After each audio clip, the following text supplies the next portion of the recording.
السلام علیکم ورحمۃ اللہ وبرکاتہ۔ میرے سلسلہ میں چینل کے ناظرین آپ سب کو خوش آمدید و مرحبا کہتا ہوں۔ آج جو حدیث پڑھیں گے یہ بہت اہم حدیث ہے، مشاورت میں امانت داری کا تقاضا۔ کوئی اگر کسی سے مشورہ کرتا ہے تو اس کو چاہیے کہ اس میں امانت داری کا جو تقاضا ہے وہ پورا کرے، اس کو صحیح مشورہ دے۔ آئیے حدیث سماعت فرمائیں۔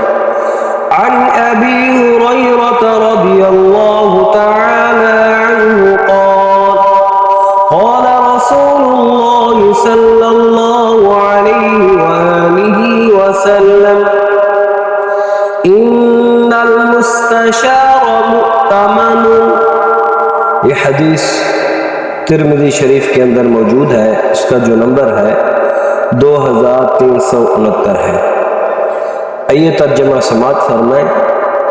حضرت ابو ہریرہ رضی اللہ تعالی عنہ سے مروی ہے کہ نبی اکرم صلی اللہ علیہ وآلہ وسلم نے ارشاد فرمایا، بے شک جس سے مشورہ مانگا جائے وہ امین ہے،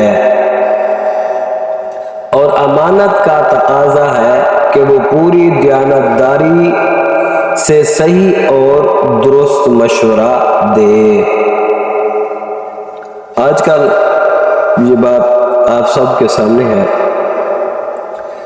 کہ پاکستان میں مفت کے مشورے فری میں چلتے ہیں، اور یہاں پر کوئی کسی کو اگر مشورہ دیتا ہے وہ کہتا ہے بس میرا فائدہ ہو، اگلے آدمی کا بیڑا غرق ہو جائے تو کوئی بات نہیں ہے۔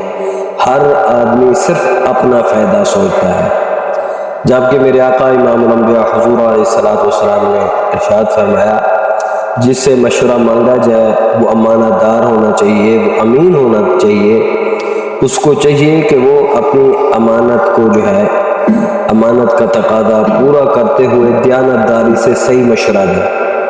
تو اس لیے ہمیں چاہیے حضور علیہ السلام کے اس فرمان کے مطابق اگر کوئی ہم سے مشورہ لے تو ہم اس کو صحیح طریقے سے اچھائی کا اور امانت داری کا تقاضا پورا کرتے ہوئے دیانتداری کے ساتھ ہم اس کو مشورہ دیں، جس میں اس کا بھی فائدہ ہو، آگے جو دوسرا انسان ہے، دوسرا شخص ہے، اس کا بھی فائدہ ہو، بلکہ سب کا فائدہ ہو۔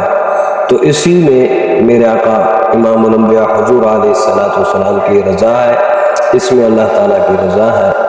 تو ہمیں چاہیے ہم صحیح مشورہ اپنے بھائی کو دیں۔